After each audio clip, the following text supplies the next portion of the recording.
حضرات محترم، اللہ رب العالمین کا بھی انتہا فضل و کرم میں انعام اور احسان ہوا کہ اللہ تبارک و تعالیٰ نے ہمیں اور آپ کو نماز جمعہ کے لیے پہل سے پہل حاضر ہونے کی توفیق دی۔ میرے بزرگوں، جیسا کہ آپ سب حضرات کو یہ معلوم ہے کہ یہ جو قاعدہ کا مہینہ چل رہا ہے، اس کی آج 17 تاریخ ہے۔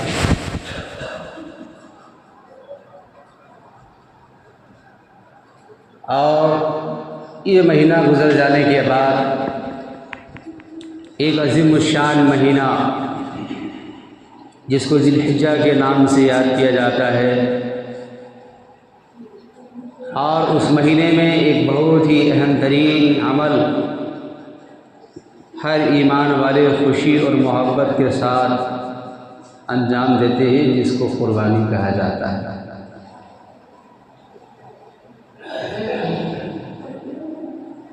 قربانی کہتے ہیں اس چیز کو جس کے ذریعے جس سے قرب کا ذریعہ بنایا جائے۔ لغوی معنی میں شریعت کی اصطلاح میں قربانی اس چیز کو کہا جاتا ہے، اس ذبیحہ کو کہا جاتا ہے جس کے ذریعے سے اللہ رب العالمین کا قرب حاصل ہو۔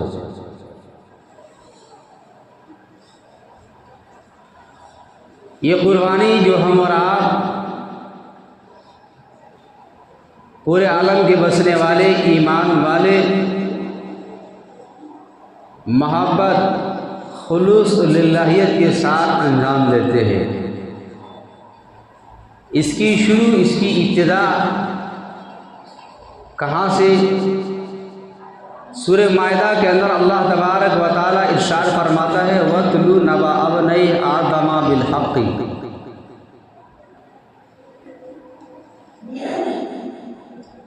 میرے دوستو، اللہ کے پیارے حبیب سرکار دو عالم صلی اللہ علیہ وسلم کو اللہ تبارک و تعالیٰ نے حکم دیا کہ اے میرے محبوب، آپ اس قرآن مقدس میں حضرت آدم علیہ نبینا علیہ السلام اور ان کے بیٹے کے قصے کا ذکر کیجیے، واقعات کا ذکر کیجیے۔ یقیناً قرآن کریم قصہ اور کہانی کا ذکر کرنے کی کتاب نہیں ہے،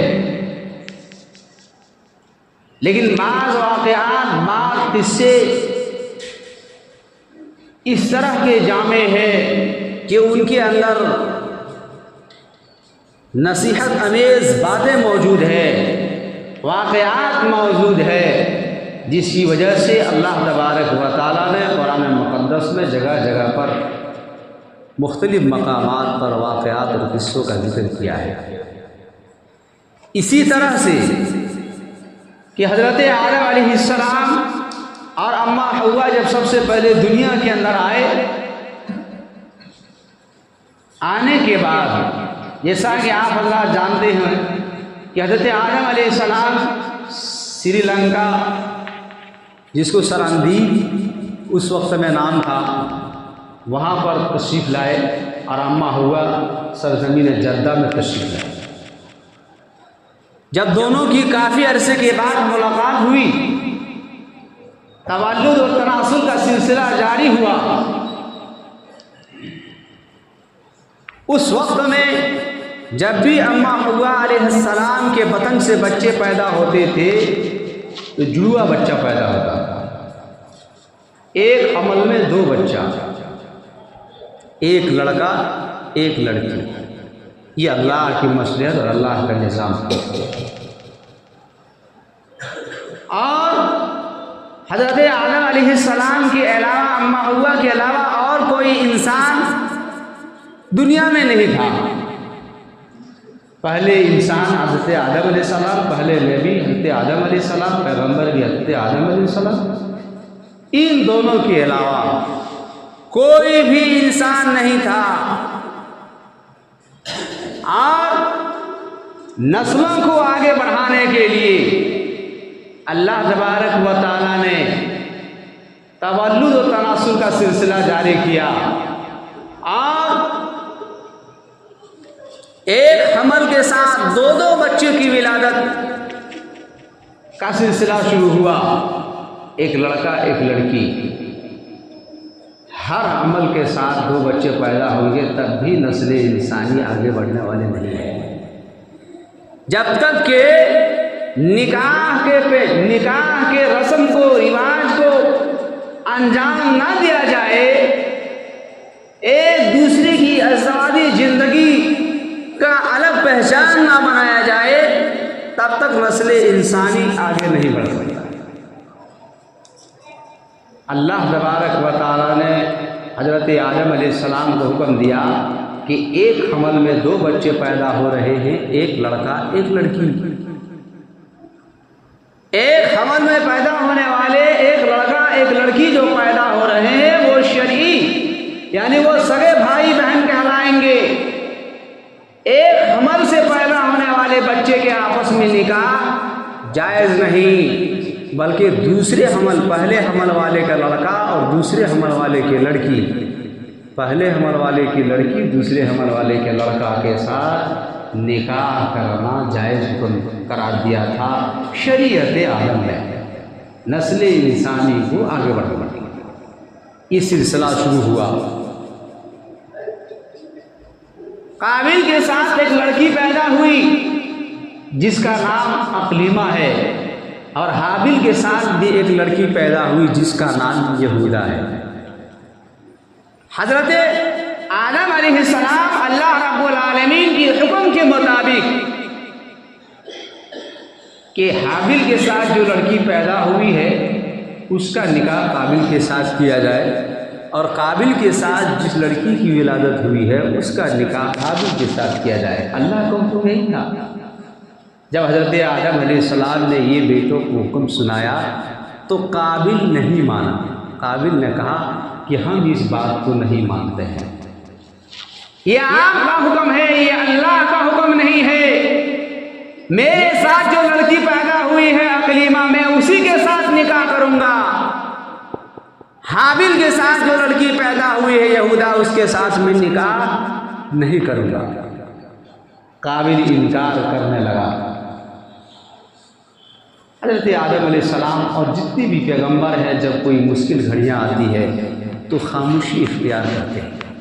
اللہ رب العالمین کی جانب سے حکم ہوا کہ اے آدم علیہ السلام، آپ اپنے بیٹوں کو حکم دیجئے کہ دونوں کے دونوں لڑکے قربانی پیش کریں۔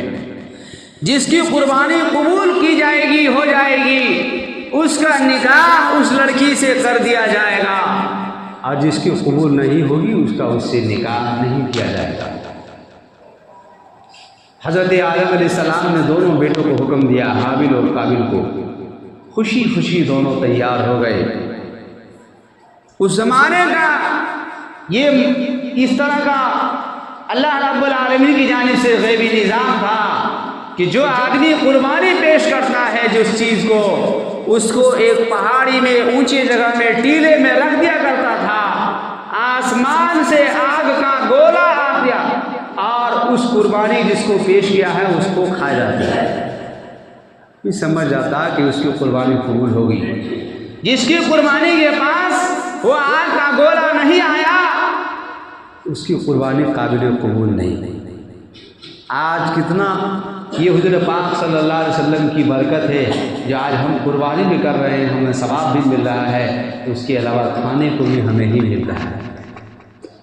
میرے دوستو، جب دونوں بیٹوں نے قربانی پیش کی، قابل کے بارے میں آتا ہے انہوں نے کچھ جو ہے گیہوں وغیرہ پیش کیے، اور حابل نے دمبا پیش کیا۔ اللہ رب العالمین کی جانب سے آگ کا گولا آیا اور اس کی قربانی کو قبول کر لیا، حابل کی قربانی کو قبول کر لیا۔ آگ آئی اور اس کو کھا گئی۔ قابل غصہ ہو گیا، کتنی شرمندگی کی بات ہے جھنجھلا اٹھا اور یہ کہنے لگا کہ میں تجھ کو ضرور قتل کروں گا۔ قال لا اقتلنک، تمہاری قربانی قبول ہو گئی، میری قربانی قبول نہیں ہوئی، اب تمہارا نکاح جو ہے اقلیمہ کے ساتھ کر دیا جائے گا، یہ مجھے منظور نہیں ہے، ہم تم کو قتل کریں گے۔ حابیل نے سادگی انداز میں جواب دیا کہ اس میں ہماری کیا غلطی ہے؟ قربانی کا قبول کرنا نہ کرنا یہ تو اللہ کا کام ہے، اور اللہ نے آپ کی قربانی کو قبول نہیں کیا، یہ آپ کے اعمال بد کا صلہ ہے۔ جو آپ برے اعمال کر رہے ہیں، آپ والد کی بات کو نہیں مان رہے ہیں، جس کی وجہ سے اللہ نے آپ کی قربانی کو رد کر دیا۔ قال لا اقتلنک، میں آپ کو قتل کروں گا، تم کو قتل کروں گا، ضرور بھی ضرور قتل کروں گا۔ قال انما يتقبل الله من المتقين، حابیل نے یہ جملہ کہا کہ بے شک اللہ تبارک و تعالی پرہیزگار لوگوں کی قربانی کو قبول کرتا ہے۔ آپ جیسے حاسد اور جلن اور کینہ اور بغض رکھنے والے ماں باپ کی نافرمانی کرنے والے کی قربانی کو اللہ قبول نہیں کرتا ہے۔ تم مجھ سے کیوں لڑ رہے ہو؟ انما يتقبل اللہ من المتقین، بے شک اللہ تبارک و تعالی پرہیزگار لوگوں کی قربانی کو قبول کرتا ہے۔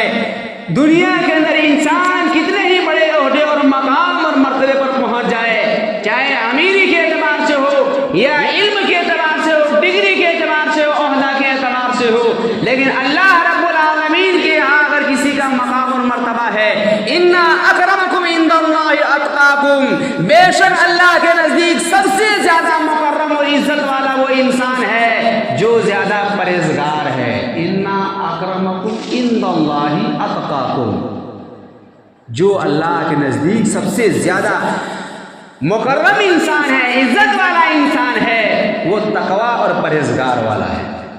دنیا میں اس کو انسان جگہ جگہ پر سلام پہ سلام ٹھوک جا رہا ہے، ہاتھ پہ ہاتھ اٹھا رہا ہے، اس کے قدموں کے نیچے آدمی جھک رہا ہے، لیکن اللہ رب العالمین کے یہاں اس کا کوئی مقام اور مرتبہ نہیں۔ ہاں اگر وہ تقوی اور پرہیزگار ہے تو اللہ کے یہاں بھی مقام مرتبہ ہوگا۔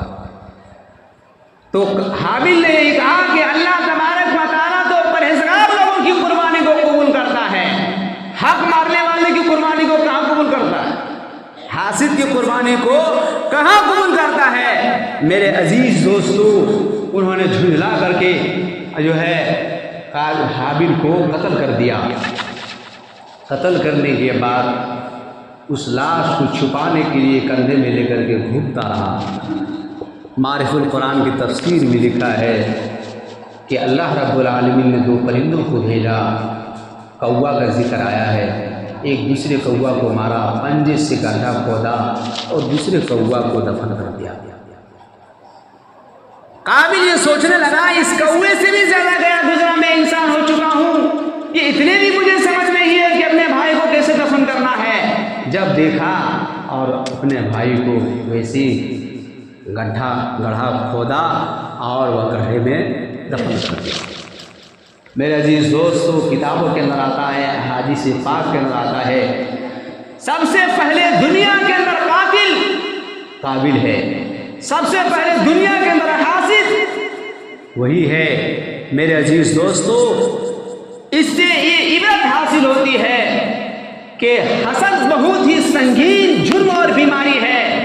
اللہ کے پیارے حبیب سرکار دو عالم صلی اللہ علیہ وسلم ارشاد فرماتے ہیں کہ حسد اتنی خطرناک بیماری ہے کہ حسد کی وجہ سے انسان کے سارے اعمال پل بھر میں ختم ہو جاتے ہیں، جس طرح استورے کے ذریعے سے سر کے بال صاف ہو جاتے ہیں۔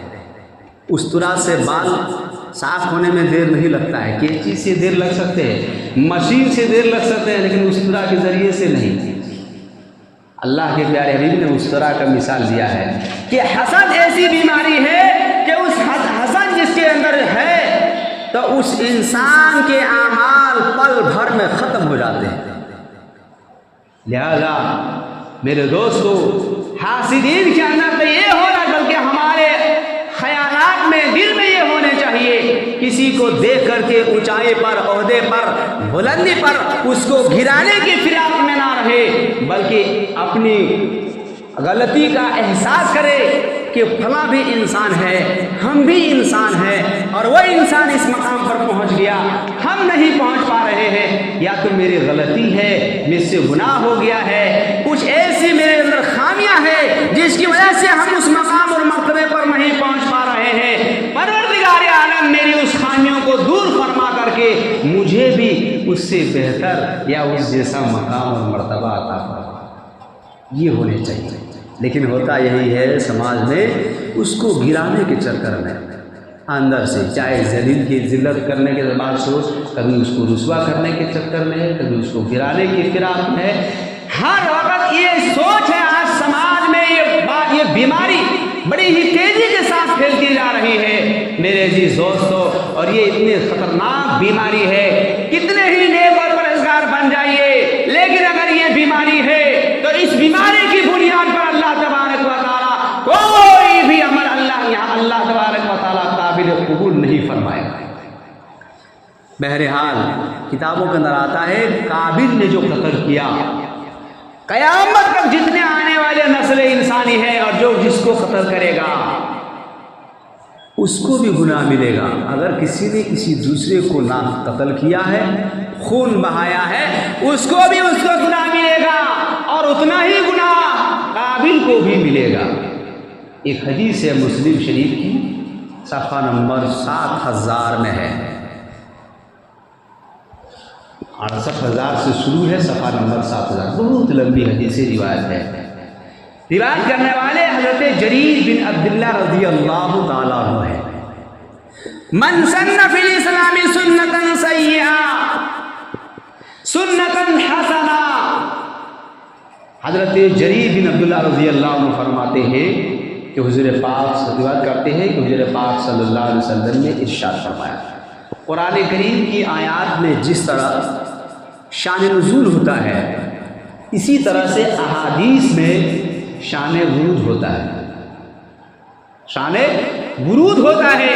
جس طرح قرآن مقدس کی آیات میں شان نزول ہوتا ہے، موقع اور محل کے اعتبار سے اللہ نے تھوڑے تھوڑے کر کے قرآن مقدس کی آیات کو نازل کیے اتارے، اسی طرح سے شان ورود ہوتا ہے احادیث کے بارے میں کہ اللہ کے پیارے حبیب سرکار دو عالم صلی اللہ علیہ وسلم موقع اور محل کے اعتبار سے تلفظ فرماتے تھے، بیان فرماتے تھے، وعظ و نصیحت کرتے تھے۔